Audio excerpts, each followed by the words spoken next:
अभी एक video social media पर काफी तूल पकड़ रही है, जिसमें एक हिजाब पहने हुए मुस्लिम औरत अमेरिका के John F Kennedy international airport पर खड़ी है और उसकी डीप इंक्वायरी चल रही है। वजह उसका पासपोर्ट, जो कि एक ऐसी कंट्री का था जो कि इस दुनिया में एग्जिस्ट नहीं करती। जी हाँ, उस लेडी का पासपोर्ट टोरेंजा कंट्री का था, जो कि मौजूदा वक्त में दुनिया के किसी भी देश का नाम नहीं है।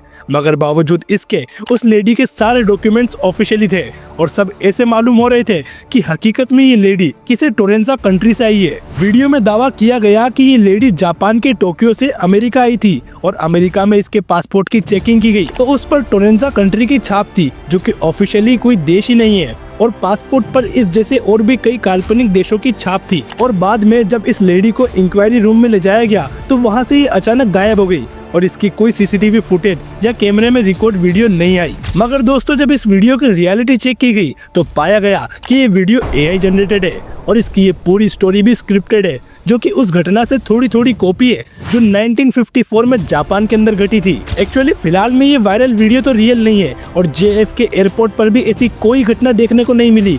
मगर आज से 71 साल पहले जापान के हानेडा एयरपोर्ट पर एक ऐसी घटना घटी थी जिसका रहस्य आज तक नहीं सुलझ पाया है। 1954 में जब जापान वर्ल्ड वॉर 2 के बाद तेजी से विकसित हो रहा था और कई फॉरेनर्स जापान विजिट कर रहे थे, इस दौरान एक आदमी जापान के हानेडा एयरपोर्ट पर आया, जो कि दिखने में एक यूरोपियन की तरह लग रहा था। उसने काफी अच्छे कपड़े पहन रखे थे, जिससे वो दिखने में एक पेशेवर लग रहा था। उसकी उम्र करीबन 30 से 40 के बीच थी और वो शायद बिजनेस के सिलसिले से यात्रा कर रहा था। वो आदमी फुल कॉन्फिडेंस के साथ एयरपोर्ट में एंटर हुआ और बिना किसी हिचकिचाहट के अपना पासपोर्ट एयरपोर्ट अथॉरिटी को दे दिया।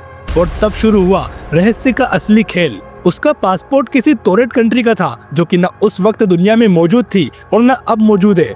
मगर हैरानी की बात है कि उसके पासपोर्ट पर बकायदा दूसरे देश की यात्रा के भी स्टाम्प थे, जो एयरपोर्ट अथॉरिटी को और भी ज्यादा परेशान कर रहे थे।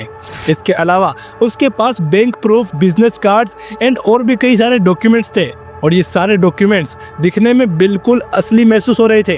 जापानीज अधिकारियों को उस आदमी पर शक हुआ और उन्होंने उस आदमी से पूछा कि आपका जो ये टोरेट देश है ये कहाँ मौजूद है। तो उस आदमी ने जो जवाब दिया उसने पूरी दुनिया को हिला कर रख दिया। उसने कहा कि जापान में ये मेरी तीसरी यात्रा है और मुझे कभी ऐसी कोई परेशानी का सामना नहीं करना पड़ा। इसके बाद उसने नक्शे पर फ्रांस और स्पेन के बीच इशारा करते हुए कहा कि मेरा देश टोरेट यहाँ पर मौजूद है। जबकि दोस्तों, जापानीज अधिकारियों ने काफी सर्च करने के बाद कंफर्म किया कि वर्ल्ड मैप पर ऐसा कोई भी देश मौजूद ही नहीं है। जापानीज अधिकारी अभी भी ये समझ नहीं पा रहे थे कि आदमी सच बोल रहा है या कोई धोखेबाज है।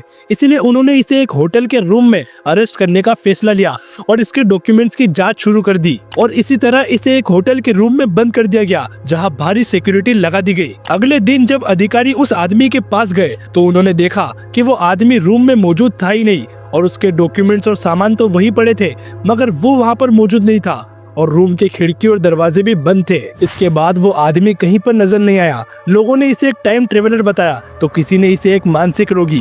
मगर आज 71 साल गुजर जाने के बाद भी उसका कोई पता नहीं है। कुछ लोगों ने कहा कि वो एक मानसिक रोगी था जिसने अपनी ही दुनिया में एक देश बना लिया और खुद को उस देश का नागरिक मानने लगा। जबकि कुछ लोगों ने कहा कि वो दूसरी दुनिया से टाइम ट्रेवल करके यहाँ आया था और फिर वो दोबारा वापस चला गया। जबकि वही कुछ का ये भी कहना है कि वो आदमी जटिल जांच में फंस गया था और वो धोखेबाज था, इसलिए वहाँ से भाग निकला। मगर दोस्तों, बिल आखिर सच्चाई क्या है, ये उस आदमी के साथ ही गायब हो गई।